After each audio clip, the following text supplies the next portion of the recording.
Changing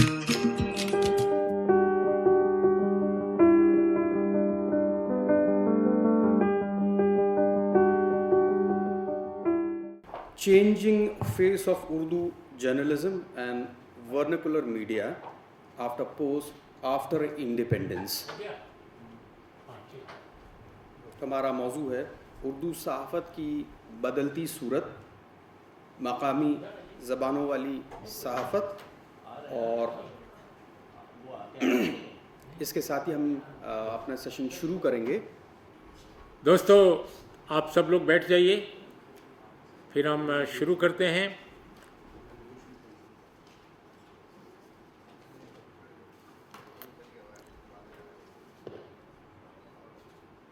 तो मित्रों, नमस्कार, आदाब, सत श्री अकाल। हम जिस विषय पर आज बात कर रहे हैं वह बहुत ज्वलंत है, काफ़ी मौजू है।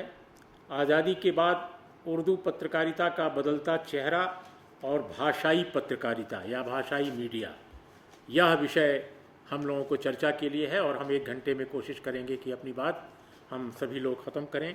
हमारे साथ पैनल में सभी लोग देश के जाने माने लोग हैं। 1 सेकेंड, सॉरी फॉर माई, आप लोग भी फ़ोन अपना ऑफ कर लें, मैं गलती से छूट गया है।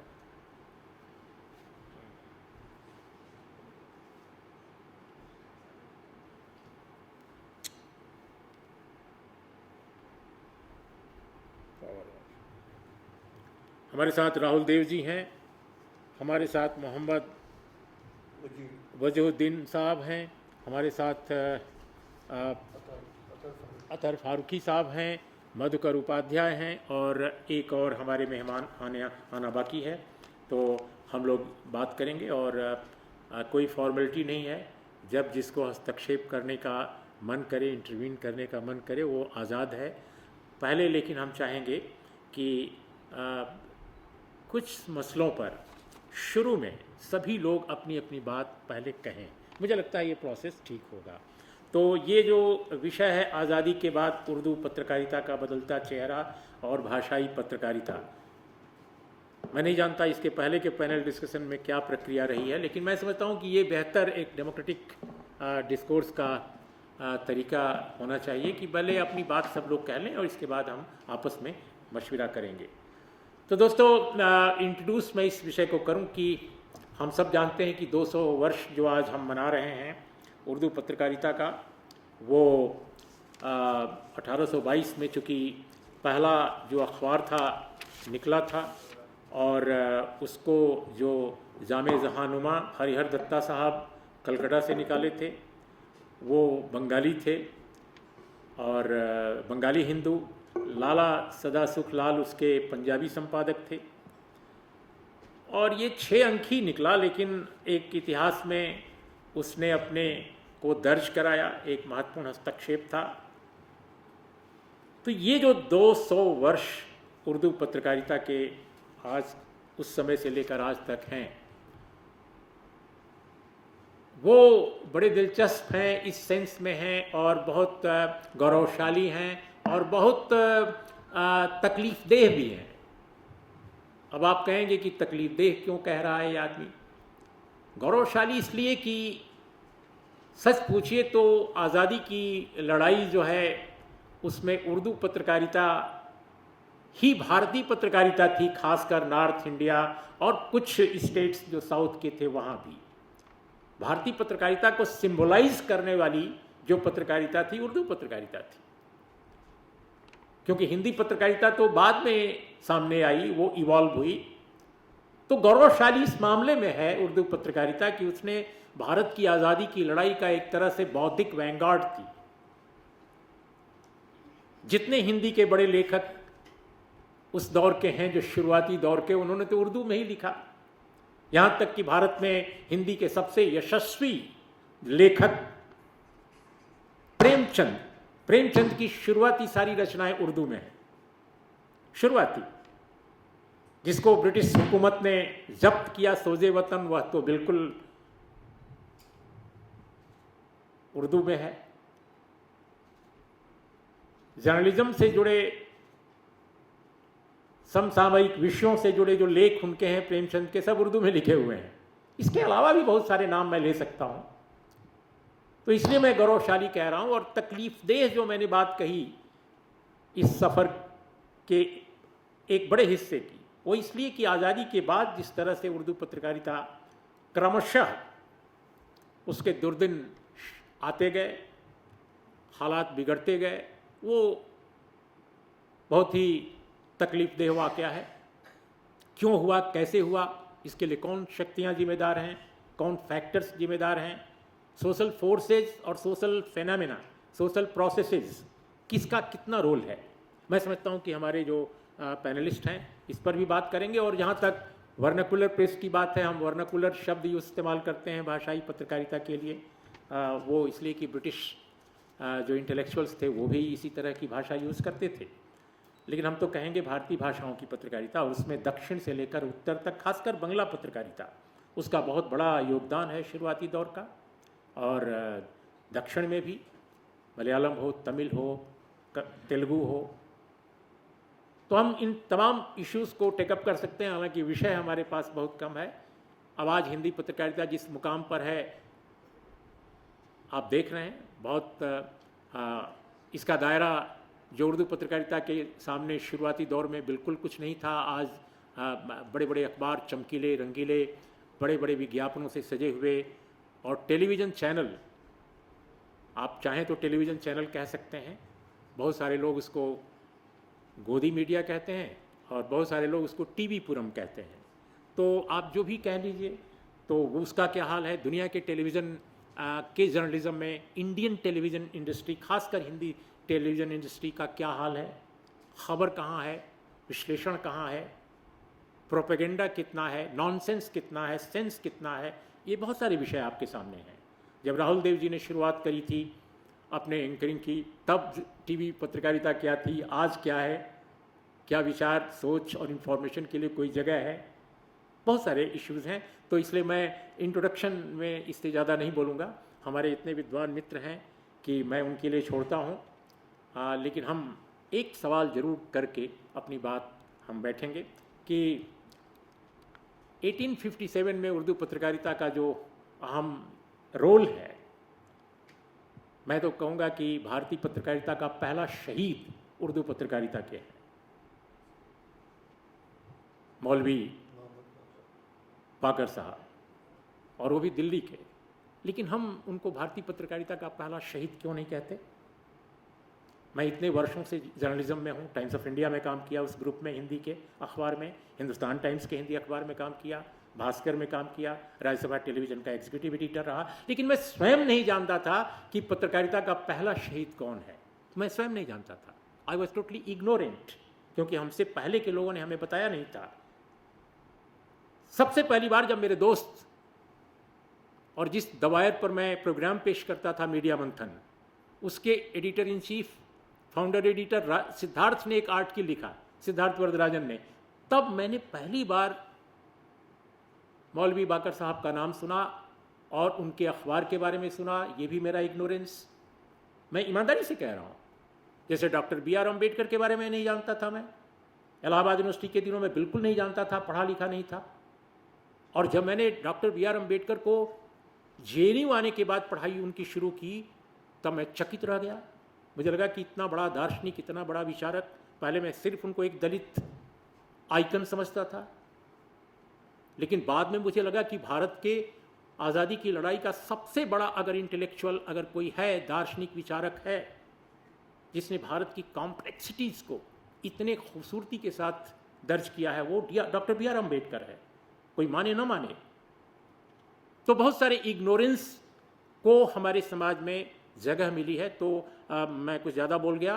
तो ये जो सवाल हैं, ये अपनी ओर से मैं आपके सामने छोड़े जा रहा हूँ, और आपके दिमाग में जो सवाल हैं उन पर भी, क्या पत्रकारिता भारत में आज जो भाषाई पत्रकारिता है, वाकई भारत के इश्यूज़ को लेकर, भारत की आवाम के मुद्दों को लेकर वो कुछ हस्तक्षेप कर पा रही है, या वो सिर्फ रूलिंग एलीट का या व्यवस्था की संचालक शक्तियों का सिर्फ दुंदुभी बजा रही है?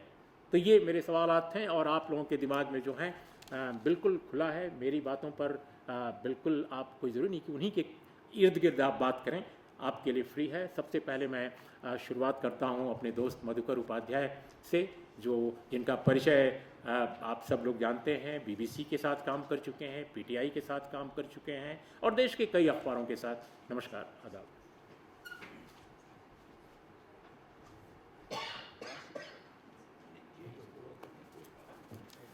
उर्मिलेश जी बेअदबी हो जाएगी। नहीं, कोई बात नहीं। हाँ, वो ठीक है। हाँ, बेहद शुक्रिया। मैं मंच पर हमारे जो सदर हैं, सदारत कर रहे हैं, उर्मिलेश जी, राहुल जी, वजहुद्दीन साहब, अतहर फारूकी, मैं अपनी बात कल के जो इनॉग्रल जलसा था उसमें एक सेंटेंस कहा था स्वपन दास गुप्ता ने। उन्होंने कहा था कि market and media can not be separated. मुझे ये बहुत मानीखेज, बहुत इम्पॉर्टेंट बात लगी और इसी के हवाले से फ़ौरन मुझे याद आया टाइम्स ऑफ इंडिया के एक बहुत बड़े कर्ता धर्ता, उनका एक बयान जिसमें उन्होंने कहा था, एक इंटरव्यू दिया था, उसमें उन्होंने कहा था कि we are not in the business of news. अब आप स्वपन दास गुप्ता और टाइम्स ऑफ इंडिया के हवाले से कहे गए इन दो बयानात को जोड़ दीजिए और फिर देखिए कि सहाफ़त का, उर्दू सहाफ़त का और सारी भाषाई सहाफ़त का क्या हाल हुआ है। उर्मिलेश जी ने जिक्र किया कि वो फैक्टर्स कौन से हैं जिसकी वजह से आप नीचे आए। मैं बाकी चीज़ें अपनी जगह, लेकिन मैं कोशिश करूँगा कि उसी के बारे में कि वो फैक्टर्स कौन से हो सकते हैं। मुझे याद आता है 90 साल पहले एक लेख लिखा था यंग इंडिया में, महात्मा गांधी ने, 1931 में छपा था, जिसका टाइटल था पॉइजनस जर्नलिज्म। मैं उसमें से 3-4 सेंटेंस आपके लिए पढ़ देता हूं कि गांधी जी ने 1931 में क्या कहा था मीडिया के बारे में। ये बड़ा सा लेख है जो पहले ही पन्ने पर छपा। I quote, there is sensationalism, communal incitement, hatred and gross misrepresentation. आप चीज़ों को बढ़ा चढ़ा के बता रहे हैं, आप उन्माद पैदा कर रहे हैं, आप नफ़रत पैदा कर रहे हैं और चीज़ों के बारे में गलत बयानी कर रहे हैं। It fails to serve the purpose. फिर उन्होंने कहा, when the newspaper is means of making money, making profit, serious implications are likely. वो 90 बरस पहले भी ये देख पा रहे थे। और उसके बाद उन्होंने कहा, this problem is not Indian, this has come entirely from the West. और कुछ रिसालों का हवाला देते हुए उन्होंने कहा कि वेस्ट में ऐसे अखबार हैं जो सिर्फ इश्तहार पर डिपेंडेंट हैं और उनकी कोई कीमत नहीं है, मुफ्त में मिलते हैं, लेकिन ऐसे अखबार को छूना पाप है। तो ये गांधी जी उसके बाद कहते हैं कि जो कुछ पश्चिम में हो रहा था, जो हमने इंपोर्ट कर लिया, आज यहाँ वही हो रहा है। अब मैं इसको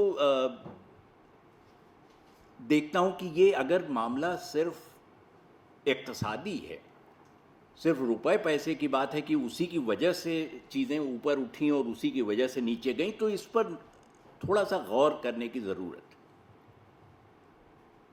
और मुझे लगता है कि ये जो कट ऑफ पॉइंट है उसको खिसका दिया जाना चाहिए ये कहना कि पार्टीशन या आज़ादी के बाद सहाफ़त का जो हाल हुआ, वो कहने की जगह हमें कहना चाहिए कि इकोनॉमिक लिबरलाइजेशन के बाद सहाफ़त का जो हाल हुआ वो असल बात है।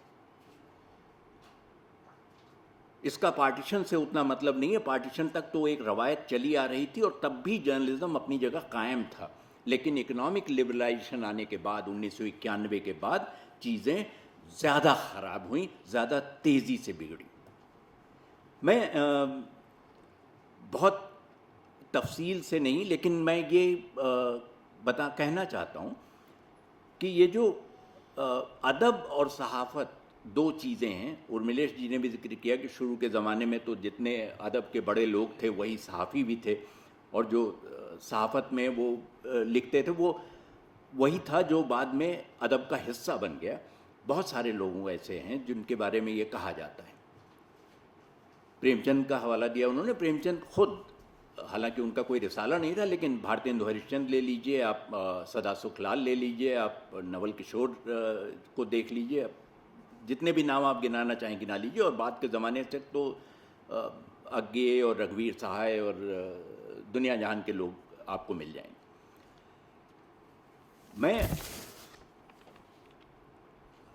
क्या हाल होता था सहाफ़त का कि देखिए 1822 में उर्दू का अखबार निकला। 1841 अगर मुझे ठीक याद पड़ता है तो पैदाइश का बरस है अकबर इलाहाबादी का, यानी वो 18-19 साल के रहे होंगे जब उर्दू का पहला रिसाला छप चुका था। और 1857 में जब वो 19 बरस के रहे होंगे तो 1857 हुआ, जिसके बाद उनकी एक गज़ल आती है जिसमें वो बहुत मशहूर है, सब लोगों ने सुन रखी है कि खींचो न कमानों को न तलवार निकालो, जब तो मुकाबिल हो तो अखबार निकालो। तो ये तो एक बात हो गई। ये उसका मुकाम था सहाफ़त का कि लोग समझते थे कि आप तोप के बरक्स अखबार को खड़ा कर सकते हैं, रख सकते हैं, उसका असर होगा। लेकिन ये रह नहीं गया बहुत दिन तक। आज़ादी के बाद तो फिर भी कायम था, लेकिन एक गाज़ीपुर के हमारे उर्मिलेश जी हैं, तो उन्हीं के यहाँ के एक शायर हुए हैं ज़हीर साहब, ज़हीर गाज़ीपुरी। मैं सहाफ़त को अदब के हिसाब से देख के आपको कुछ एक शेर ज़हीर साहब का सुन लीजिए। वो कहते हैं, बम फटे लोग मरे खून बहा शहर लुटे, बम फटे लोग मरे खून बहा शहर लुटे, और क्या लिखा है अखबार में, आगे पढ़िए। क्या बात है, ये क्या बात है। बम फटे लोग मरे खून बहा शहर लुटे, और क्या लिखा है अखबार में, आगे पढ़िए। ज़हीर साहब के साथ जब वो ये बात कहते हैं तो एक भरोसा अदब के साथ साथ सियासत पर और सहाफ़त पर आपको दिखाई देता है कि अगर सहाफ़ी कह रहा है तो ठीक ही कह रहा होगा। आप भरोसा कर रहे हैं उस पर कि और पढ़ के और जानकारी हासिल हो जाए और कुछ पता चल जाए। लेकिन और इसी के साथ ही मैं अनवर मसूद हैं, उनका शेर सुन लीजिए एक। अनवर मसूद कहते हैं कि इस वक्त वहाँ कौन धुआं देखने जाए, इस वक्त वहाँ कौन धुआं देखने जाए, अखबार में पढ़ लेंगे कहाँ आग लगी थी। ये भरोसा था सहाफ़त का और उसके लिखे हुए शब्द का, उन अल्फाज का। लेकिन इकोनॉमिक लिबरलाइजेशन आया और उसके बाद जो नीचे गिरावट आई सहाफ़त में, तो मखमूर सईदी तो शायद उससे पहले ही लिख गए थे कि सुर्खियाँ खून में डूबी हैं सब अखबारों की,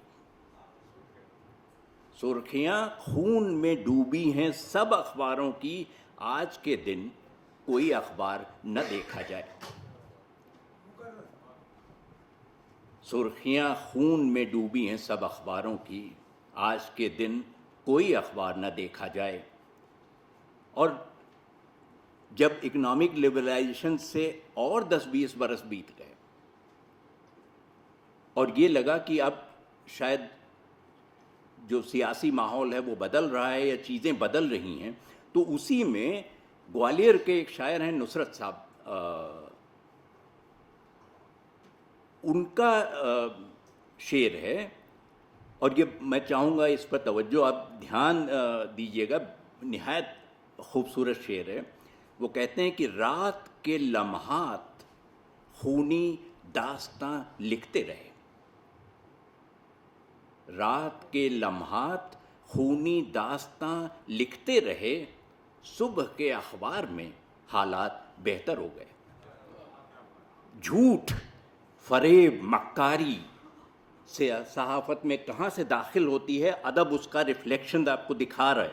मैं ये सारे अशार आपको इसलिए पढ़ रहा हूँ कि ये लगभग उसी क्रम में आते हैं। जब चीज़ें जो आसपास हो रही होती हैं, आप अलग से ये शेर पढ़ेंगे तो शायद उसको उसके मानी वो ना निकले, कोई और निकल जाए, लेकिन आप देखिए कि ये कहाँ हालत पहुँचती है। और ये सिर्फ प्रिंट की बात नहीं है। खालिद इरफान ने तो टेलीविज़न के हवाले से बहुत सारी चीज़ें कही हैं। उनकी बड़ी मशहूर नज़्म है जिसमें वो कहते हैं कि टेलीविज़न अहद हाजिर का एक अफलातून है, टेलीविज़न अहद हाजिर का एक अफलातून है, लग गया हो जो हमारे मुंह को ये वो खून है।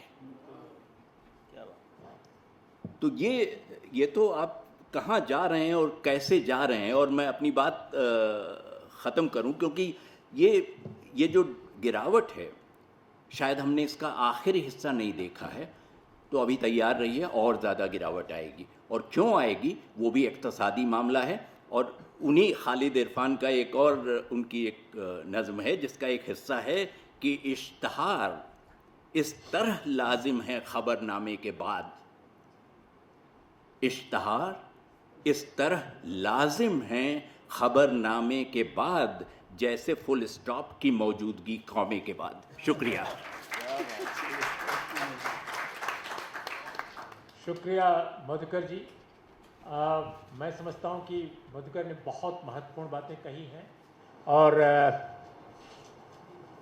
एक बड़ा सवाल उन्होंने उठाया कि जो आर्थिक सुधार हैं उन्होंने क्या भारत में उर्दू पत्रकारिता के साथ उनका क्या, उससे क्या असर उसका रहा, इम्पैक्ट क्या रहा। क्योंकि उनका कहना था कि फ्रीडम स्ट्रगल और पार्टीशन को लेकर बहुत सारी बातें होती हैं, लेकिन हम एक आर्थिक सुधारों को एक क्यों नहीं हम एक एक एक एक एक एक एक एक लाइन के तौर पे देखें कि वहाँ से क्या होता है भारत के जर्नलिज्म में। तो मेरा सवाल अतहर फारूकी साहब से है, आप चाहें तो यहाँ से भी बैठ के बात कर सकते हैं, कि हम ये देखते हैं कि आर्थिक सुधारों के बाद जो टाइम्स ऑफ इंडिया के जिन महान प्रबंधक या निदेशक जो भी कह लीजिए, उनके निवारकर में छपे इंटरव्यू का जिक्र इन्होंने किया और कहा कि कैसे उन्होंने कहा था कि हम न्यूज़ के नहीं विज्ञापन के धंधे में हैं, और पूरी दुनिया में उसकी काफ़ी चर्चा हुई, अपने देश में भी चर्चा हुई, और जो सच है उन्होंने सच बोला, सच बोलने का दुस्साहस किया। लेकिन मेरा आपसे ये सवाल है कि क्या हिंदी के पत्रकारिता अखबारों को और टेलीविज़न चैनलों को, अंग्रेजी के चैनलों को, अंग्रेजी के अखबारों को, कुछ और सूबाई जो भाषाएं हैं उनको माना यह जाता है कि आर्थिक रूप से आर्थिक सुधारों ने, या जिसको उदारतावाद कहते हैं, लिबरलिज्म कहते हैं, लिबरलाइजेशन कहते हैं, सॉरी मैं गलत शब्द यूज़ किया, लिबरलाइजेशन कहते हैं, इसने बहुत फ़ायदा पहुंचाया। बाज़ार और अखबार दोनों ऐसा लगता है कि अपने पूरे उसूल और कंटेंट में कन्वर्ज कर गए।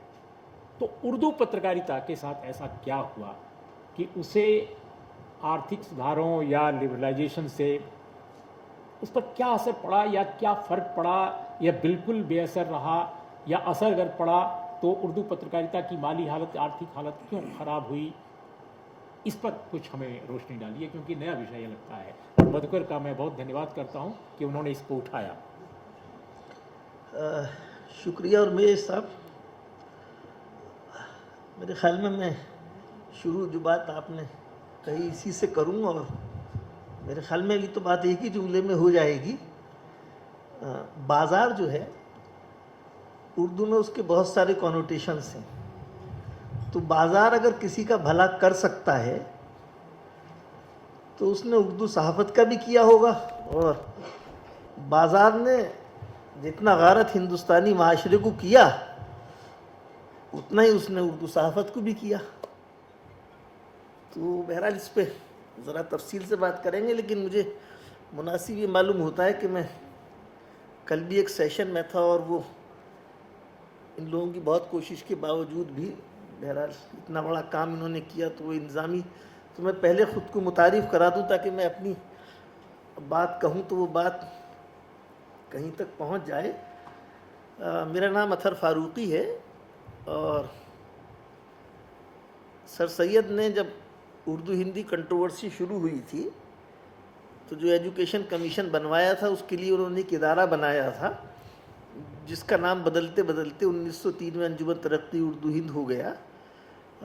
मैं वहीं मुलाजमत करता हूँ, और मैं जब दिल्ली आया था तो मैंने अपनी सहाफ़त की शुरुआत, या दिल्ली में कुछ करना था तो उस ज़माने में इतने एवेन्यूज़ नहीं थे करने के लिए, तो मैंने उर्दू सहाफ़त से शुरू किया था। और मैं बहुत दिन तक अखबार नौ नाम का एक अखबार था जिसे मीम अफजल साहब चलाते थे, जो बाद में पार्लियामेंट के मेंबर हो गए, उसमें मैं काम करता था। फिर उसके बाद बहुत दिन तक मैं राजेंद्र माथुर के लिए फ्रीलांसर के तौर पर नवभारत टाइम्स में लिखता रहा।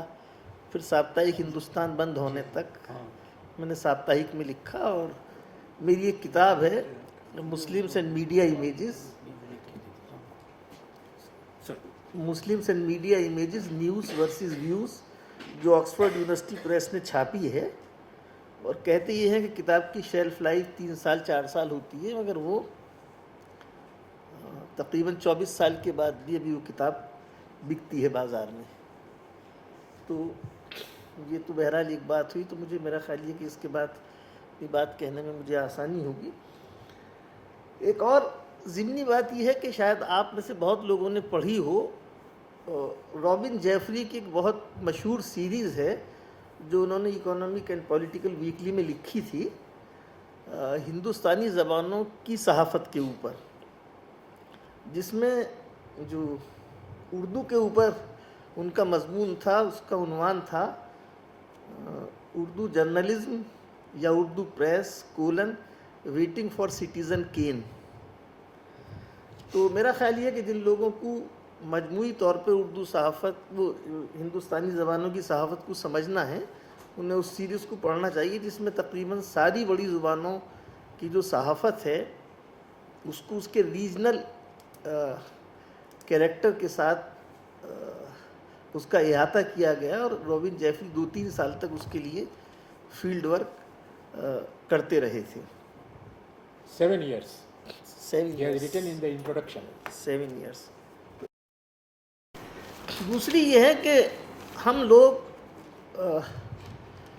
कुछ है शायद हमारे जो मशरिक़ी माशरा है कि उसमें हम हर चीज़ में खैर का पहलू देखते हैं, अच्छाई क्या है।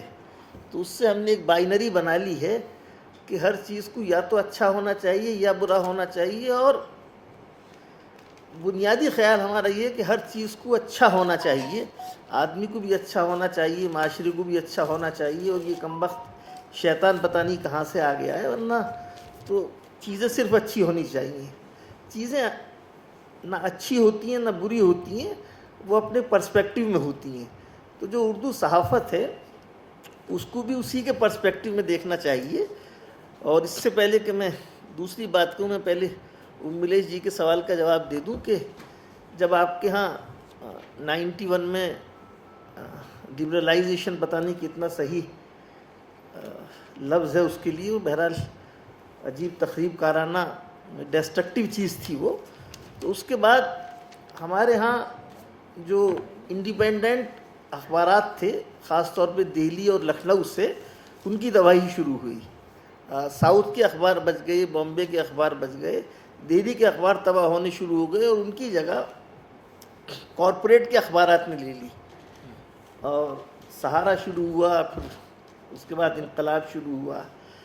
अब कॉरपोरेट से आप ये उम्मीद करें, जो आपने मिसाल दी वो शायद 90 या 91 की है, कि समीर जैन ये कहते हैं कि अब जो टाइम्स ऑफ इंडिया का एडिटर होगा वो होगा जो मैनेजर मार्केटिंग होगा।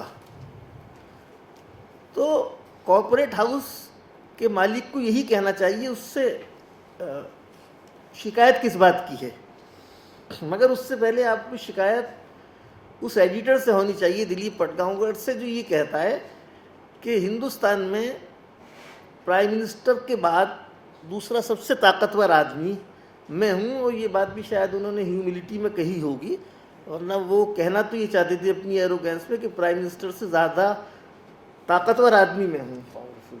तो कॉरपोरेट से आप किस तरह की अच्छाई की उम्मीद कर सकते हैं, वो बिल्कुल नहीं करनी चाहिए। तो जब जाहिर है कि कॉरपोरेट आया उर्दू में, तो जो इंडिपेंडेंट अखबारात थे, छोटे थे बड़े थे, वो तबाह होने शुरू हो गए, कॉरपोरेट जगह जगह आ गया। अब मुझे नहीं पता कि जो ये हमारे दोस्त बैठे हैं ये बताएंगे बॉम्बे के अखबारात का, कि बराह रास्त या बिलवास्ता वहाँ के अखबारात पे कितना कॉरपोरेट का असर हुआ है। बहरहाल जो वहाँ का सबसे बड़ा अखबार था इनकलाब, वो तो दैनिक जागरण के पास चला गया है। जागरण भले ही अखबारात बेचता हो, चलाना नहीं मैं कह रहा हूँ, बेचता हो, मगर वो अखबारात चलाने का कारखाना है। हैदराबाद की सूरत हाल का मुझे नहीं मालूम है, क्योंकि मैंने आखिरी काम उर्दू सहाफ़त में जो किया था, जो साउथ एशिया में छपा, emerging dilemma of Urdu press in India, वो 96 का काम है। उसके बाद मैंने कोई और काम नहीं किया। तो बहरहाल जैसे जैसे लिबरलाइजेशन होना शुरू हुआ, तो जो हमारे यहाँ की सियासी सहाफ़त थी, जो बची कुची थी, वो भी तबाह हुई। और उससे ज़्यादा जो हमारी अदबी सहाफ़त थी, जिस पे इसमें इस सेशन में बहुत कम बात की गई है, वो बिल्कुल तबाह होनी शुरू हो गई। 1 लाख से ज़्यादा छपने वाला शमा बंद हो गया, 20वीं सदी बंद हो गया। जो डाइजेस्ट थे, वो भले ही ये था कि वो पाकिस्तानी डाइजेस्ट को ऑफसेट पे छाप लेते थे, लेकिन वो बहरहाल उर्दू के डाइजेस्ट थे और हमारे घरों में वो पढ़े जाते थे, वो बंद हो गए। तो उर्दू पढ़ने वाला जो तबका था वो ज़्यादा कमज़ोर था, और जहाँ भी सरमायादारी होती है वो सबसे ज़्यादा गरीब को नुकसान पहुँचाती है। तो इस झगड़े में जो पोच की जोरू सबकी भावच का मामला था, वो उर्दूदा माशरे का था। तो लिबरलाइजेशन ने उसको बिल्कुल ही तबाह कर दिया। तो मेरा ख्याल ये है कि इस पे इन चीज़ों पे आगे बात होनी चाहिए। जी। मैं दोस्तों अब मोहम्मद वजीहुद्दीन साहब से बात करने, अपनी बात रखने के लिए कहूँगा, जो टाइम्स ऑफ इंडिया में हैं मुंबई में, और लेखक हैं, जर्नलिस्ट हैं। वो अपनी बात पूरी कहें, क्योंकि अब हमारे पास समय बहुत कम बचा है, और दूसरे जो सेशन के लोग हैं, मैं समझता हूँ कि वो भी आ गए हैं। इससे हमारी श्रोता मंडली बढ़ गई है, और हम बड़े शुक्रगुजार हैं उनके, क्योंकि हम लोगों का जो बाद में आए हैं उनको बता दूं कि हम लोगों का सेशन बहुत बाद में शुरू हुआ, बहुत लेट शुरू हुआ है, इसलिए हम आपका वक्त ले रहे हैं, लेकिन हमें माफ़ कीजिएगा। और मैं आपसे ये जानना चाहता हूँ कि चूँकि हम संक्षेप थोड़ा कर रहे हैं, कि एक बड़ी बात इन्होंने कही, और मधुकर जी ने जो कहा था उसके जवाब में, लेकिन इन्होंने एक अखबारों का भी जिक्र किया उर्दू के, जैसे इनकलाब का जिक्र किया। अब जैसे मान लीजिए सियासत है, इनकलाब है, आज़ाद हिंद है, ये सब जो उर्दू के अभी अखबार हैं अच्छे खासे, तो इसमें इनकलाब जागरण ग्रुप के पास है,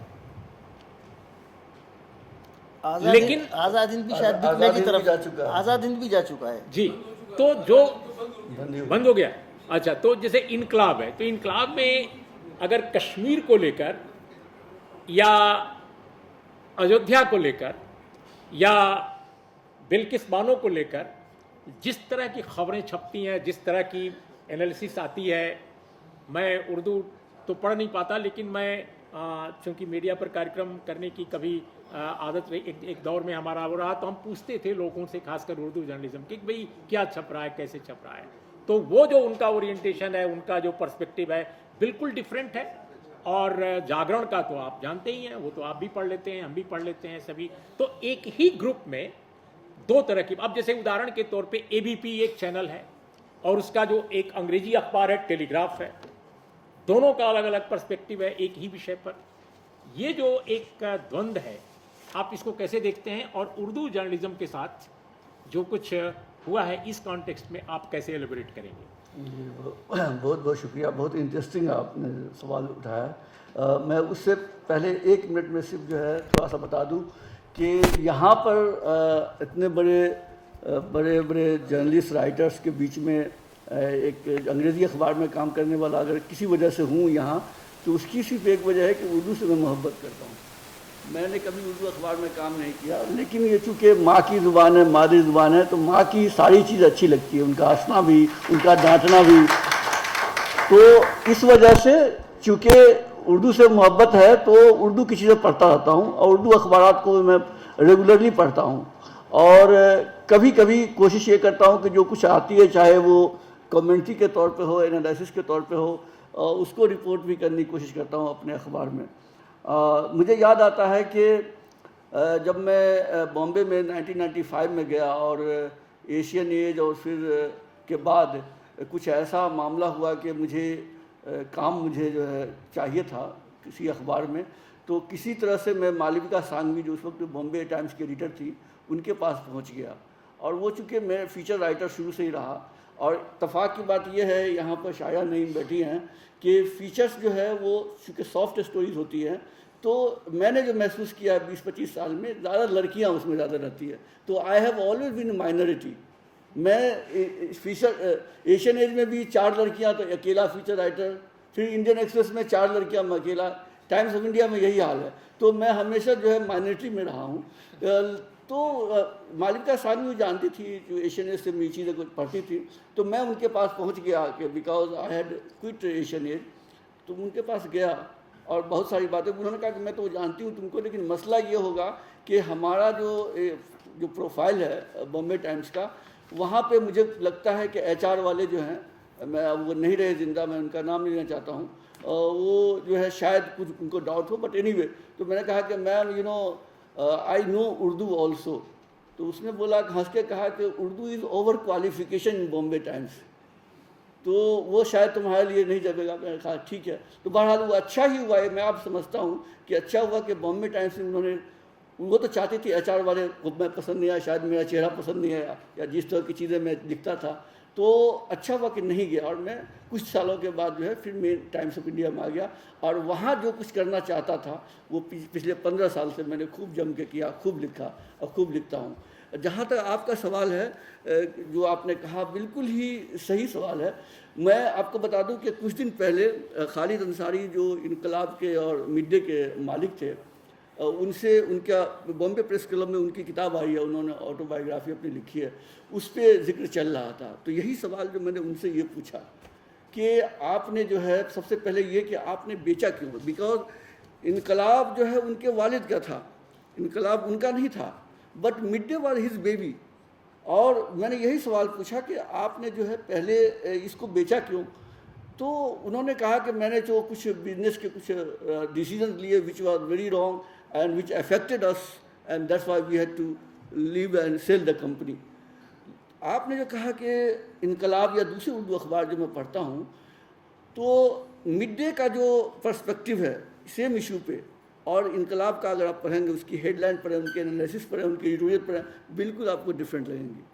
क्यों कि जो मार्केट ड्रिवन है, अगर बदकिस्मती से आज उर्दू का पढ़ने वाला 95-98% जो है मुसलमान ही है, रीडर है, तो उनको वही अपील करता है, वही चीज़ वो देते हैं, ये कोई भी अखबार देगा जो उनका रीडर है। मुझे बहुत ज़्यादा शिकायत भी रहती है, मैंने कई बार डिस्कशन भी किया है कि क्या वजह है कि आप मजहबी खबरें क्यों देते हैं उर्दू अखबारात में इतने। जुमा का एक एडिशन अलग आता है, फिर किसी मौलाना की तकीर होगी तो वैसी आती रहती है। तो मैंने कई बार क्वेश्चन किया, यहाँ पर सरफराज भाई हिंदुस्तान अखबार के मालिक है, बहुत पुराना अखबार है और उसके एडिटर हैं, लेकिन दिक्कत क्या है कि अब उनका पढ़ने वाला, हमने उर्दू को मदरसों के पीछे झोंक दिया, हमने उर्दू को मदरसों में डाल दिया है। तो गालिब क्यों पढ़ाएंगे? वो नहीं है उनका एजेंडा में गालिब को पढ़ाना, इकबाल को पढ़ाना उनका एजेंडा में नहीं है, उनका काम भी नहीं है, वो उनका मकसद भी नहीं है। तो फिर गालिब को कौन पढ़ेगा, मंटू को कौन पढ़ेगा, प्रेमचंद को कौन पढ़ेगा? आपने अदबी सहाफ़त की बात मधुकर जी कह रहे थे, तो अदबी सहाफ़त रहेगी क्या अगर आपने कॉन्स्टिट्यूंसी बदल दी, आपने उसके साथ जो भी तरीके अपनाए गए हों। मैं किसी पार्टी को, किसी सिस्टम को इस पर ब्लेम नहीं करना चाहता हूँ, लेकिन अगर हालात ऐसे बन गए हैं, उर्दू का पढ़ने वाला अगर 90% किसी मदरसा में रह गया है, तो जाहिर सी बात है उन्हीं की खबरें छापेंगे, उनके बारे में बताएंगे। ये नहीं कि सिर्फ उन्हीं की खबरें छापेंगे, लेकिन उनसे जो कंसर्न है फिर वो क्यों पढ़ेंगे वो अखबार? जो वो प्रेस रिलीज भेजेंगे उनकी वो चीज़ें छापेंगे।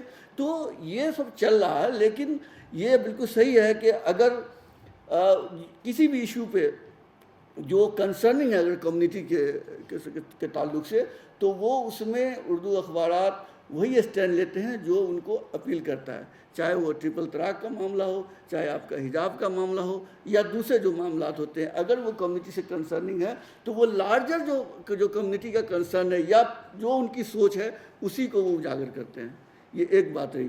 दूसरी बात है कि जो हम लोग पोस्ट पार्टीशन उर्दू अखबारात की बात कर रहे हैं, तो मुझे याद आता है कुलदीप नैयर साहब ने अपनी किताब लिखी थी और बॉम्बे में उसका जिस पर डिस्कशन था उसमें वो भी थे, इत्तेफाक से मौजूद थे। तो उन्होंने जो जिक्र किया है कि जब वो रावलपिंडी से आए थे दिल्ली, तो पुरानी दिल्ली में हसरत मोहानी से मिलने गए थे। वो बचपन में और वो शुरुआती दौर में उन्होंने उर्दू से शुरू की थी सहाफ़त अपनी वहाँ पाकिस्तान में। तो जब वो आए तो ढूंढते ढूंढते बल्ली मरान में पुरानी दिल्ली में कहीं गए, तो उस अखबार के दफ्तर में गए। अखबार क्या था कि वो ख़त्म ही हो रहा था। तो उन्होंने कहा कि साहब ये हसरत मोहानी साहब हैं, कहाँ हैं, कहाँ मिलेंगे? तो कहा कि देखिए वो चारपाई पे जो बड़े मियाँ लेटे हुए हैं वही हसरत मोहानी है, जाइए मिलिए। वो सब डिस्क्रिप्शन उन्होंने दिया है। तो वो जाके गए, देखे कि एक आदमी जो है बूढ़ा, बिल्कुल ज़ईफ़, कमज़ोर, सोया हुआ है और बुरे हाल में है। तो उनसे जाके क्या बैठे और उससे बातें होने लगी। फिर कहा कि मैं तो बड़ा आशिक हूँ आपकी शायरी का भी, और आपने जो इनकलाबी बातें की, जाहिर सी बात इनकलाब जिंदाबाद उन्हीं का दिया हुआ था, और आपने जो सहाफ़त की है तो मैं तो बचपन से आपको आइडियल मानता था, तो मेरा दिल क्या चाहा कि आपसे मिलूँ। तो गए, कहा कि ठीक है बताइए। तो कहा कि क्या करते हैं? उन्होंने पूछा हज़रत मोहानी ने कुलदीप नैयर से। तो उन्होंने कहा कि मैं वहाँ एक अखबार था, उर्दू का अखबार, उसमें मैं काम करता था। ये जुमला है, इसको सोचने की बात है। ये 1947-48 की बात होगी। कुलदीप नैयर ने कहा कि जितना जल्दी हो तुम उर्दू जर्नलिज्म छोड़ दो, अगर तुम सर्वाइव करना चाहते हो तो जितना जल्दी है उर्दू सहाफ़त छोड़ के तुम अंग्रेज़ी या किसी और में शुरू करो। और उसके बाद उन्होंने फिर जो कुछ हुआ सब हम जानते हैं। कुलदीप नैयर साहब इतने बड़े सहाफ़ी बन के निकले। तो सवाल ये है कि ये जो पोस्ट पार्टीशन जो कुछ हुआ है, और जैसा कि अतर साहब बता रहे थे कि जो इकोनॉमी का लिबरलाइजेशन की मार हुई है, आपने बात की कि टाइम्स ऑफ इंडिया के जो मालिकान हैं उसमें उन्होंने जो चेंज किया आकर के, मुझे याद आता है कि बच्ची करकरिया ने, जाहिर सी बात वही लिख सकती हैं, वहाँ जब तक जॉब करती थी, अभी भी कंसल्टिंग में है, कुछ रहती है। उन्होंने लिखा था colgatisation of Times and samirisation of Times and colgatisation of Samir Jain. ये बात उन्होंने लिखा था बॉम्बे टाइम्स को अपने कॉलम में, वही लिख सकती है। तो ये चीज़ें हैं हमारे पास मौजूद है। लेकिन मैं समझता हूँ कि अगर वो कौन खरीदता अखबार, या अगर मैं 6 अखबार खरीद के पढ़ सकता हूँ, भले नहीं पढ़ पाऊँ, खरीद सकता हूँ, तो शायद मेरे पास उतनी सकत हो गई है या उतना शौक़ पैदा हुआ है तो मैं 6 अखबार ले सकता हूँ। तो आपको ये भी देखना पड़ेगा, 2 चीज़ें हैं अखबार को ज़िंदा रहने के लिए, कि या तो उसका रीडरशिप और जो एडवर्टीज़मेंट रेवेन्यू है उसको लाने के लिए वो कोशिश की जाए, और फिर ये देखें कि उसका कंस्टिट्यूंसी कहाँ है, कौन लोग पढ़ते हैं, किसको कैटर करता है। अगर वो वाकई ख़रीदार है तो वो 10 रुपये का टाइम्स ऑफ इंडिया भी खरीदेगा, उसके अंदर वो परचेजिंग पावर है तो वो ख़रीदेगा। नहीं है तो उसके लिए 3 रुपये का उर्दू अखबार भी एक चाय खाने पे 4 लोग बांट के पढ़ेंगे। ये भी देखने की बात है हमें। तो मैं समझता हूँ कि बड़ा कॉम्प्लिकेटेड इशू है, लेकिन यह है कि अभी भी सब कुछ नहीं ख़त्म हुआ है। अगर हम यहाँ नेशनल यूनिवर्सिटी में इस मौजू पर आज डिस्कशन कर रहे हैं 2022 में, तो मैं समझता हूँ कि अभी भी उम्मीद की किरण बाकी है। Thank you. अब बगैर वक्त जाया किए राहुल देव को मैं आमंत्रित करता हूँ कि वो अपनी बात कहें, कैसे सोचते हैं इन इश्यूज़ को लेकर जो अब तक उठे हैं। धन्यवाद कमलेश जी। हम लोग वक्त से आधा घंटा पीछे हैं और अगले सत्र के भी बोलने वाले भी सुनने वाले भी आ गए हैं, तो बोलने का कोई मतलब ज़्यादा है नहीं। और वैसे भी इस सत्र में मेरे बहुत पुराने अजीज़ दोस्त सरफराज आरजू को यहाँ होना चाहिए था। हम में से सबसे ज़्यादा अनुभव अगर किसी को उर्दू अखबार चलाने का यहाँ पर मौजूद लोगों में है तो उनको है, इसलिए इस विषय पे बोलने का हक भी उन्हीं को है, हमको नहीं। मुझे तो नहीं है, क्योंकि उर्दू जो पढ़ नहीं सकता वो किस तरह से उर्दू सहाफ़त के सफ़र पर बोलेगा, ये तो थोड़ी अजीब बात है। तो मैं ये एक सेकंड, मैं एक छोटा सा करेक्शन।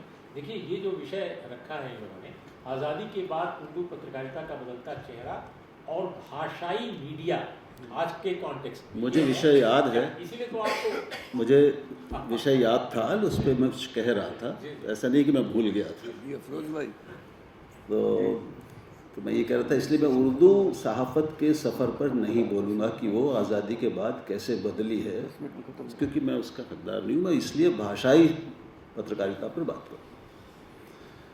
लेकिन मेरी इच्छा थी कि सरफराज को मैं सुनता, अब इसके आगे सुनेंगे। और वो अगला विषय भी बड़ा मज़ेदार है, काफ़ी मिला जुला ही है। तो जो वर्नैकुलर मीडिया, उर्दू मीडिया इन कॉस्मोपॉलिटिज़म है, तो उसमें कॉस्मोपॉलिटिज़म भी आज़ादी के बाद से जो पूरी हमारी ज़िंदगी में वो कॉस्मोपॉलिटन होती गई है, वो भी इसी बदलाव में शामिल है, सहाफ़त के सफ़र में भी शामिल है। दोनों मिले जुले विषय है, इसलिए मिलजुल के बात हो जाएगी। मैं इधर उधर नहीं भटकने की कोशिश करूँगा। हम लोग अपनी निजी कहानियों में भी बहुत भटक जाते हैं, कई बार संस्मरणों में भटक जाते हैं, तो मुद्दा छूट जाता है। 3-4 दौर रहे हैं आज़ादी के बाद की पत्रकारिता में, और अंग्रेज़ी पत्रकारिता में भी, उर्दू में भी रहे ही होंगे, जाहिर है। और उर्दू के अलावा जो गैर अंग्रेज़ी, गैर उर्दू भाषाई पत्रकारिता है, उसमें भी पहले 10-20 साल हम कह लें कि 70 के दशक तक, 47 से 70 का एक लगभग एक कांग्रेसी युग था, जिसमें सरकारें केंद्र में और राज्यों में उसकी थी। और आज़ादी के बाद कांग्रेस का जो योगदान था, एक पूरी हवा जो थी, जो एक उसके मिजाज में पूरा मुल्क और सहाफ़त भी डूबे हुए थे, रचे बसे थे। तो वो एक बड़े उस सरकारों को, नेहरू 17 साल तो वही रहे, उसके बाद फिर जो हुआ, तो उस वक्त की सरकारों, उस समय की सत्ता को और समाज को देखने का जो नज़रिया था आमतौर पे भाषाई पत्रकारों का, वो एक बड़ा चाहत भरा, एक बहुत अपनापे भरा था। उसमें ज़्यादा आलोचनात्मकता नहीं थी, क्रिटिकलिटी कम थी। फिर कांग्रेस की जो सत्ता थी वो गिरते गिरते वो फिर इंदिरा गांधी और उनकी इमरजेंसी पर जब आई, तब एक दूसरा बहुत बड़ा बदलाव, एक बगावत कह ले, क्रांति हुई मीडिया में इमरजेंसी के बाद से। और उसमें कई तरह के चेहरे भारतीय पत्रकारिता के सामने आए। ज़्यादातर तो घुटने टेकने वाले मीडिया सामने आए। कुछ थे जिन्होंने लड़ाई लड़ी, जिन्होंने मशाल थामे रखी, उसकी कीमत चुकाई।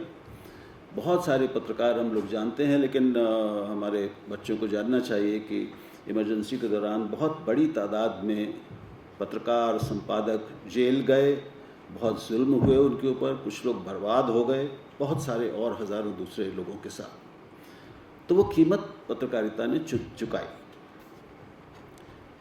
77 के बाद, यानी इमरजेंसी के बाद 75-77, एक पूरी तरह से गैर कांग्रेसी सरकार बनी देश में और राज्यों में भी। और वहाँ पे एक नया दौर, राजनीति का भी नया दौर शुरू हुआ और पत्रकारिता का भी एक नया दौर शुरू हुआ, जिसको वो ज़्यादा आक्रामक, ज़्यादा प्रखर, ज़्यादा हिम्मत वाली, ज़्यादा धारदार और सरकारों और चीज़ों को एक नई जवान निगाह से देखने वाली पत्रकारिता थी, जो थोड़ी ज़्यादा निडर थी, चुनौती देती थी, डंके की चोट पर जैसे कहते हैं कि वो दो टूक बात करने वाली थी। वो उसमें कोई उस तरह का पुराना जो लिहाज था, आपसदारी वाली पत्रकारिता थी वो उसमें नहीं थी। और बहुत नए अखबार शुरू हुए, नई पत्रिकाएं शुरू हुई, संडे शुरू हुआ, रविवार शुरू हुआ, जनसत्ता शुरू हुआ, और बिल्कुल एक नया दौर। और मुझे लगता है, मैं नहीं जानता कि उर्दू में क्या हुआ इमरजेंसी के बाद, वो मैं जानना चाहूँगा।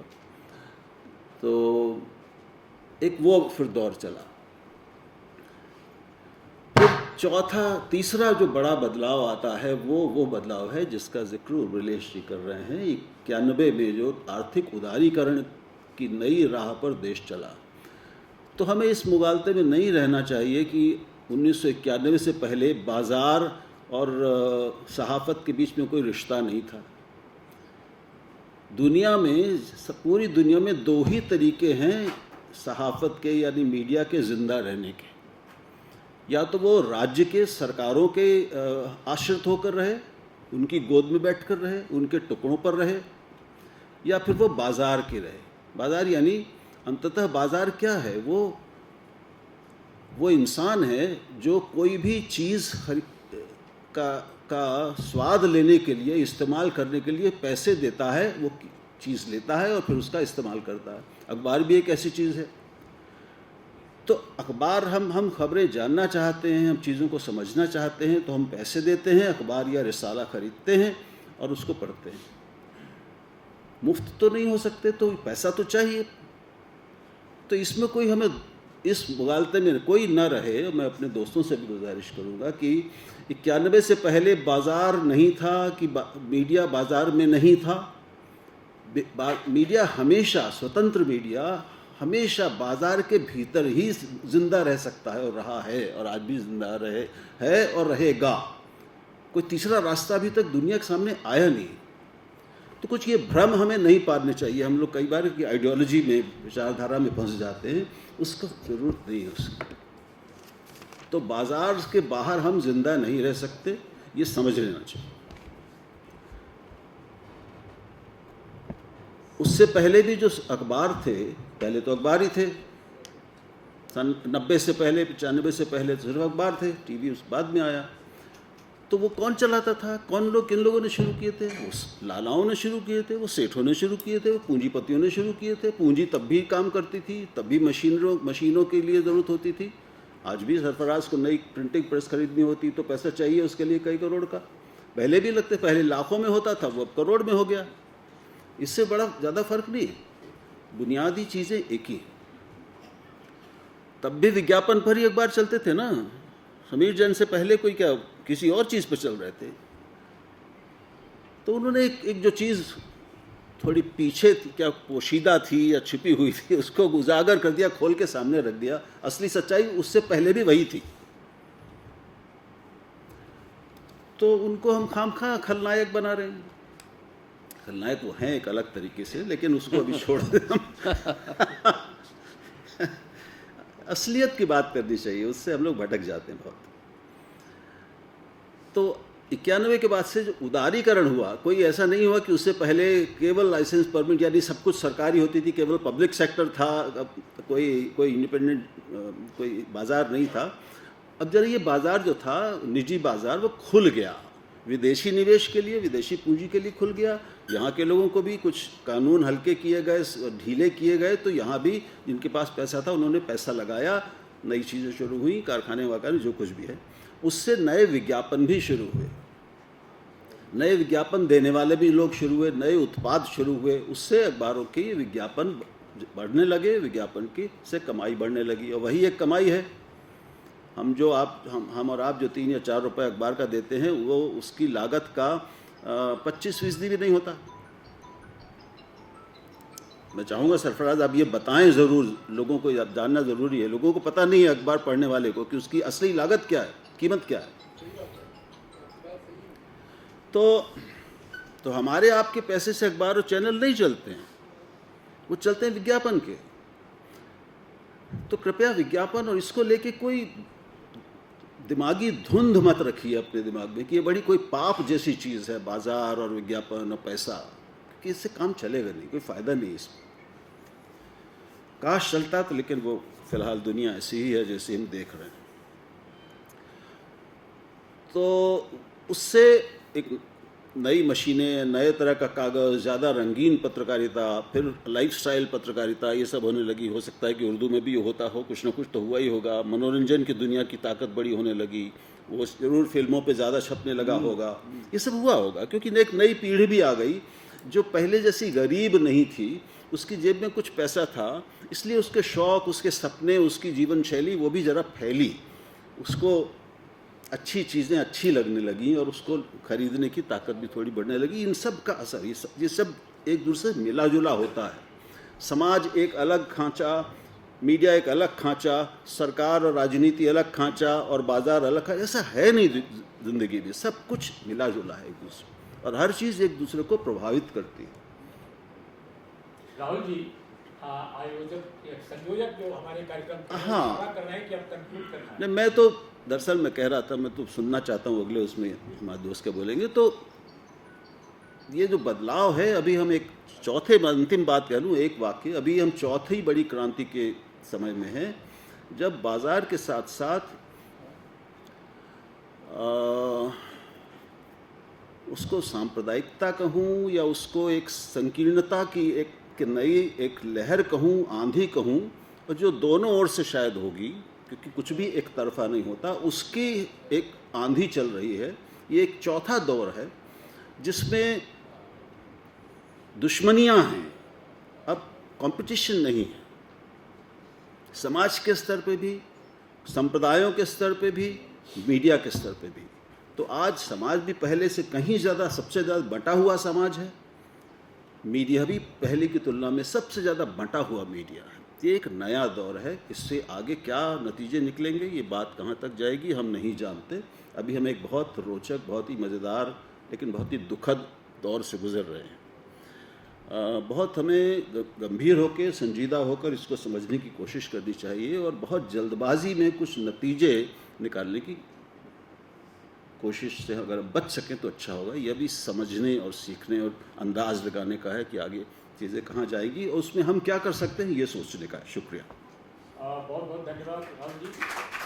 और हम लोग बिल्कुल आखिरी दौर में हैं और हम बिल्कुल कंक्लूड कर रहे हैं 5 मिनट, ठीक है, 5-6 मिनट। और लेकिन मैं ये कंक्लूड करने से पहले अपने जो चारों पार्टिसिपेंट हैं, मैं चाहूँगा कि 1-1 मिनट इनको, टोटल जो डिलिब्रेशन अब तक का हुआ है उसमें 1-1 मिनट वो इंटरवीन करें, अपनी बात कहें, बिल्कुल कंक्लूड करें अपने कि वो क्या सोचते हैं। और उसमें 2 बात मैं सामने रखूँगा कि ये विज्ञापन का चूँकि पहलू आ गया, विज्ञापन और खबर का। देखिए, हम में से किसी ने भी ये नहीं कहा कि विज्ञापन के बगैर अखबार निकल सकता है, बिल्कुल नहीं। लेकिन विज्ञापन और खबर के रेशियो को लेकर अपने देश में बहुत बहस हो चुकी है। प्रेस काउंसिल ऑफ इंडिया ने, आप लोग विद्यार्थी है, आप लोगों ने प्रेस काउंसिल की हिस्ट्री पढ़ी होगी। Second press council of India ने बाकायदा ये तय किया था, प्रेस कमीशन ने तय किया था कि 60-40 का रेशियो होना चाहिए। तो जिन महाशय को कोट किया मधुकर ने, बगैर नाम लिए, और मैंने भी बल्कि नाम नहीं लिया, केवल उनके पद नाम को लिया, नाम भी ले सकता हूँ, वो समीर जैन के भाई थे, जो मुझे कहने में कोई संकोच नहीं है, वो आदर के साथ मैं ले रहा हूँ उनका नाम, कि उन्होंने जब ये कहा कि हम खबर के नहीं, हम विज्ञापन के धंधे में हैं, तो मेरी आपत्ति है एक जर्नलिस्ट के रूप में, जिसने इतने वर्षों तक जर्नलिज्म किया है और अभी भी कर रहा है, और आप लोगों को भी होना चाहिए आपत्ति। हमारी आपत्ति वहाँ है कि 60-40 का रेशियो अभी तक किसी ने रिजेक्ट नहीं किया है, किसी ने टर्न डाउन नहीं किया है, किसी कमीशन ने, और कमीशन अभी तक बना भी नहीं, और बनेगा भी तो पता नहीं क्या रिकमेंडेशन आएगा। हम बिल्कुल आखिर में सभी अपने मेहमानों से मैं चाहूँगा कि वो इस पर बात करें कि भाई उर्दू जो पत्रकारिता है और जो भाषाई पत्रकारिता, शेष जो भारतीय भाषाओं की पत्रकारिता है, दोनों के चुनौतियां और संकट अलग अलग हैं, जहां तक मैं समझ पा रहा हूं। उर्दू पत्रकारिता के सामने वजूद का सवाल है, उसके सामने अस्तित्व का सवाल है। अखबार सिमट रहे हैं, जहां हजारों अखबार हुआ करते थे उर्दू के, अब बामुश्किल नाम के लिए बचे हुए हैं। बड़े अखबार 3-4 हैं, और मैं, जहां तक मेरी जानकारी है कि 75,000 से अधिक सर्कुलेशन वाला प्रिंट में कोई अखबार उर्दू का नहीं है। अगर मैं गलत हूँगा तो करेक्ट कर सकते हैं। 75,000 से अधिक नहीं। हिंदी में, तमिल में, मलयालम में, बांग्ला में लाखों के सर्कुलेशन वाले अखबार हैं, लाखों के। तो इसका क्या मतलब हुआ? इसका मतलब कि शेष भारतीय भाषाएं और उर्दू भाषा की जो पत्रकारिता है उसके चुनौती और उसके संकट में बुनियादी फर्क है। अब मेरा ये कहना है कि उर्दू पत्रकारिता में जो बुनियादी फर्क है, इस वजूद को लेकर जो संकट है, उस पर अलग ढंग से बात होनी चाहिए। उसको हम हिंदी, तमिल, बांग्ला, इस जर्नलिज्म में कंटेंट को लेकर डिबेट है, उनके चरित्र को लेकर बहस है। उर्दू में अलग बहस है। तो मेरा आप सभी लोगों से ये कहना है, बिल्कुल आखिर में हम ये समझें कि इस संकट को कैसे देखा जाए। 2016 में विज्ञापन नीति आई, अभी हाल में आप लोगों ने, आप सबको मालूम होगा जो विज्ञापन नीति है। लोग कहते हैं कि, मैं नहीं जानता, उर्दू के लोग बताएंगे, खासकर अतहर साहब, कि क्या उर्दू के अखबारों के लिए और ज़्यादा ये डैमेजिंग है ये विज्ञापन नीति? अगर है तो क्यों है, कैसे है? इन चीज़ों को भी आप देखें। जो स्टेट गवर्नमेंट्स हैं बहुत सारी, उनका उर्दू के प्रति जो अप्रोच और एटीट्यूड है, क्या वो बिल्कुल अलग है पहले के सरकारों के मुकाबले? तो अगर वो अलग है, उत्तर प्रदेश से लेकर हम सभी सरकारों की बात कर रहे हैं जहाँ जहाँ उर्दू के पाठक रहे हैं या उर्दू लिखी और पढ़ी जाती है, तो ये जो कुछ फर्क इधर आए हैं, जैसे अब मदरसों को लेकर, अब मदरसे नहीं रहेंगे, उर्दू में शिक्षा नहीं दी जाएगी, उर्दू में विश्वविद्यालय नहीं रहेंगे, उर्दू में महाविद्यालय नहीं रहेंगे, तो उर्दू अखबार पढ़ेगा कौन? लाइब्रेरीज के लिए एड नहीं मिलेगी, कौन पढ़ेगा? तो ये बहुत सारे संकट हैं। तो मैं बारी बारी से मैं चाहूँगा कि फिर से एक एक मिनट के लिए आप लोग बोले। मधुकर उपाध्याय।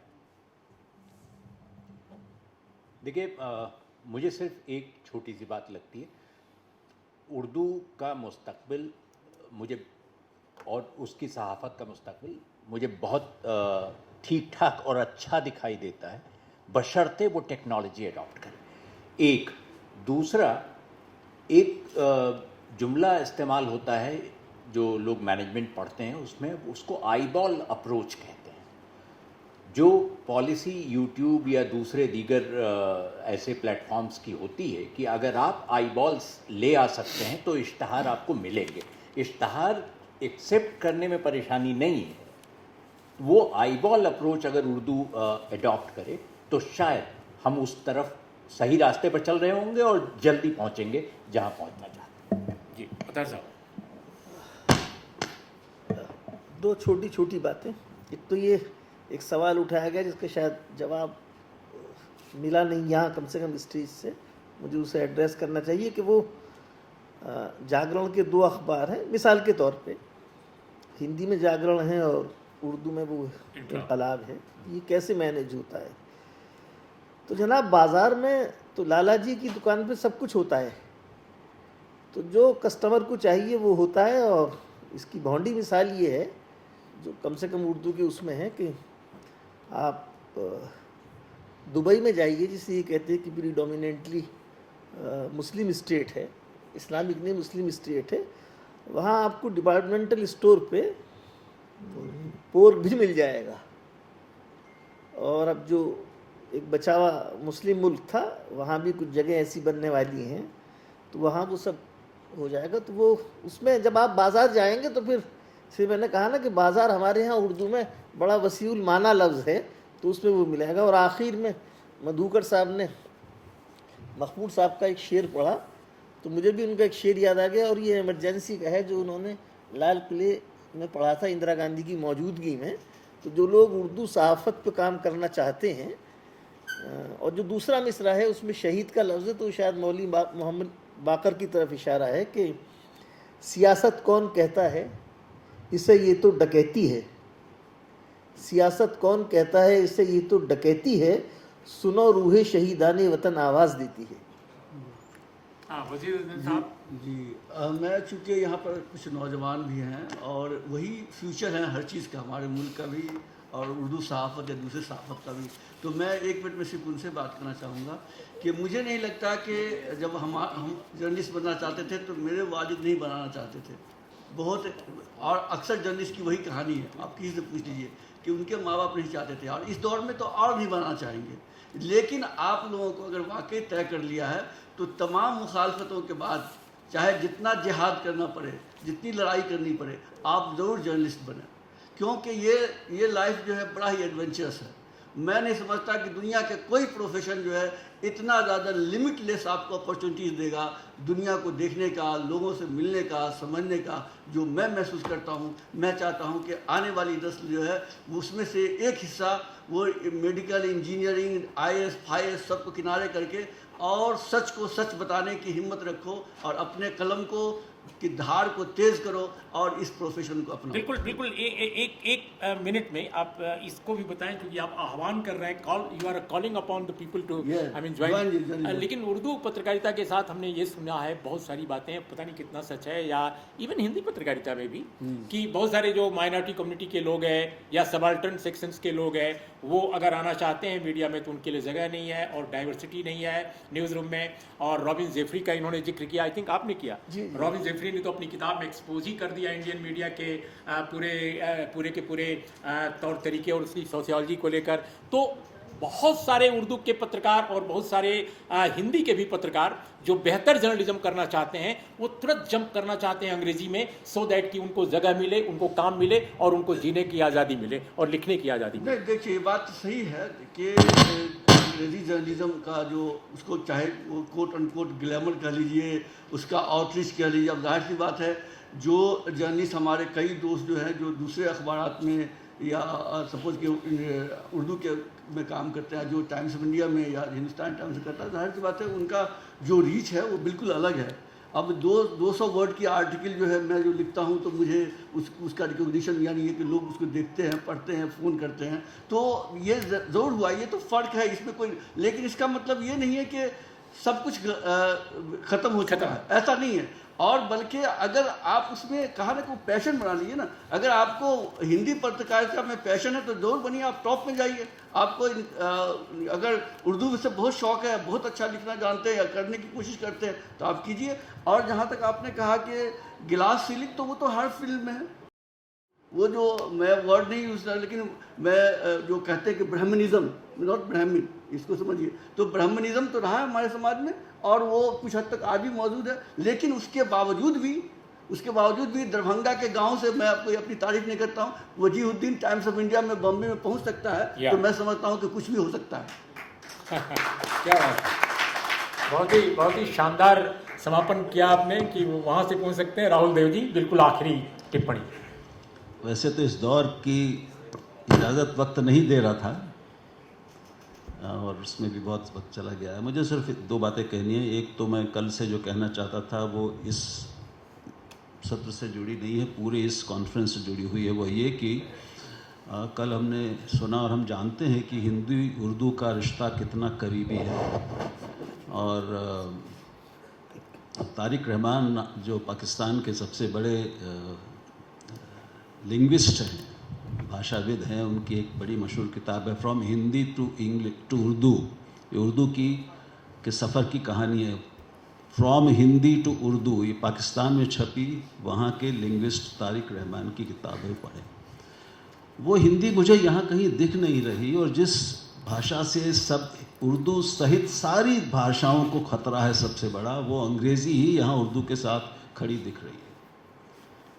उर्दू से हिंदी निकाल देंगे तो क्या बचेगा, इस पर भी थोड़ा विचार करिएगा। लेकिन यहाँ मुझे हिंदी ना कहीं यहाँ देखने में और पढ़ने में नहीं आ रही है। तो मैं आपको ये बता दूँ कि अगर उर्दू को ज़िंदा रहना है तो वो हिंदी के साथ के बिना नामुमकिन है। अंग्रेज़ी उसको मारने वाली, उसको खाने वाली चीज़ है। उसको आप अगर अपने करीब रखेंगे तो आप ज़िंदा नहीं बच सकते, ये बहुत समझ लीजिए। और मुझे इसका दुख है कि हमारे उर्दू के दोस्त हिंदी से कुछ गुरेज करते हैं। आपको जब ऐसे शब्द लेने पड़ते हैं जो उर्दू के पास नहीं है, तो आप अंग्रेज़ी से एडिटर ले लेते हैं, लेकिन आप हिंदी से संपादक नहीं लेंगे। ये कुछ मेरा दुख है जो मैं यहाँ प्रकट कर रहा हूँ। और यहाँ भी उर्दू यूनिवर्सिटी क्यों होना चाहिए, विश्वविद्यालय क्यों नहीं होना चाहिए। अगर उर्दू में विश्वविद्यालय के लिए शब्द नहीं है तो उर्दू के ज़्यादा करीब कौन है, हिंदी है या अंग्रेज़ी है? ये तय करना पड़ेगा।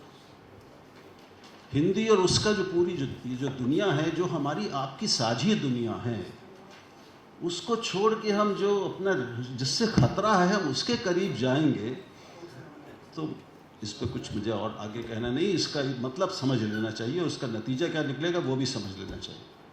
अंतिम बात जो मैं सब जगह कहता हूँ, उर्दू तो बहुत बड़े ख़तरे में है, खैर उसमें तो कोई शक ही नहीं है, उसका मुस्तकबिल बहुत कमज़ोर है, क्योंकि सारी हिंदुस्तानी ज़ुबानों का मुस्तकबिल, उनका भविष्य बहुत अंधकारमय है, बहुत दिक्कत में है, बहुत गहरा संकट उनके सामने, अपनी ज़िंदगी का सबसे बड़ा संकट खड़ा है।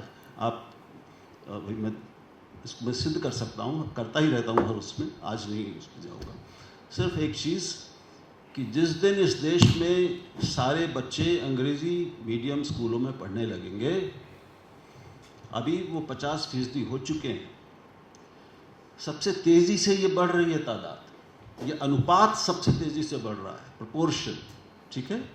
ये जिस दिन 80 फिर 90 फिर 95 हो जाएगा, जो होगा ही अगर रोका नहीं गया अभी, तो फिर दुनिया की कोई ताकत, ईश्वर और खुदा मिलकर भी किसी भी भारतीय हिंदुस्तानी ज़ुबान को बचा नहीं सकेंगे। ये एकदम अंतिम बात है। और यहाँ जितने लोग बैठे हैं वो उनमें से कोई अगर हाथ उठा कर ये खड़ा कर दे कि उसके बच्चे और बच्चों के बच्चे उर्दू मीडियम के होंगे या उर्दू के होंगे या हिंदी के होंगे, तो मैं हार मान लूँगा। ये असलियत है, इसलिए असलियत से मत भागें हम। हमारे दिमागी ख्यालों से दुनिया नहीं बनेगी, ये बदलेगी। जो हो रहा है उसको समझिए, इस साझा खतरे को पहचानिए, और उर्दू के लिए भी उतना ही लाजमी है जितना हिंदी के लिए या किसी भी आदिवासी भाषा के लिए भी। और हिंदी तो बहुत बड़ी है चूँकि इसलिए, लेकिन उर्दू को हिंदी से खतरा जो है, हिंदी के मुकाबले, हिंदी से नहीं, खतरा अंग्रेज़ी से है, अंग्रेज़ियत से है। हिंदी के मुकाबले उर्दू का खतरा 1000 गुना बड़ा है। आई थिंक तो बहुत बहुत शुक्रिया। Thank you. I think Rahul Dev ji की इस टिप्पणी के साथ बस 10 सेकंड बस। कोई वक्त होता कि हम और राहुल देव जी ज़बान के मसले पे बात करते, फिर कभी करेंगे, मगर 2 छोटे छोटे सवाल मैं राहुल देव जी के लिए छोड़े जा रहा हूँ कि पहले उर्दू ने हिंदी को निकाला या पहले हिंदी ने अपने यहाँ से उर्दू को निकाला, नंबर 1। नंबर 2, सारी ज़ुबानें को आप ये गारंटी दे दीजिए कि जब जो स्पेस हिंदी खाली करे, जो स्पेस अंग्रेज़ी खाली करेगी, उसमें हिंदुस्तानी ज़ुबानें आएंगी, हिंदी नहीं आ जाएगी। शुक्रिया। देखिए, मैं समझता हूँ कि राहुल देव जी का हिंदी खतरे में है या भारतीय भाषाएं खतरे में बहुत प्रिय विषय है, और इतना प्रिय विषय है कि हमारी उनकी अक्सर दिल्ली में मुठभेड़ होती रहती है। क्योंकि मैं बहुत सारे खतरों को नहीं मानता कि खतरे हैं। बहुत सारे खतरे तो अभी हिमाचल में एक दिन देख रहा था कि किसी बहुत बड़ी पार्टी के नेता ने कहा, इसको राजनीतिक मुद्दा नहीं बनाना चाहता, कि हिंदुत्व खतरे में है हिमाचल में। अब वहाँ पर 2.8% के आसपास माइनॉरिटी कम्युनिटी के लोग हैं, संभवतः 2.1% के लोग, लेकिन वहाँ भी खतरे में पड़ गया था। तो वो चीज़ नहीं है। हम खतरा किसको पेश कर रहे हैं और खतरा कहाँ से है? खतरा हिंदी के लिए कौन है? हिंदी के अखबार में आप माइनॉरिटी कम्युनिटी के लोगों को नौकरी नहीं देते, दलित को नौकरी नहीं देते, आप ट्राइबल्स को नौकरी नहीं देते। एकमात्र ट्राइबल जर्नलिस्ट जो ट्रेंड था Indian institute of mass communication से, संभवतः उसको नौकरी नहीं मिली और वो लौट गया और गिरफ्तार हो गया बस्तर में। सोनी सोरी का भतीजा या भांजा था, मैं नाम भूल रहा हूं उसका। तो वो सब छोड़िए, ये बहुत बड़ा मुद्दा है और हमारा उनका अक्सर इस पर संवाद चलता रहता है। नमस्कार, आदाब, सत श्री अकाल।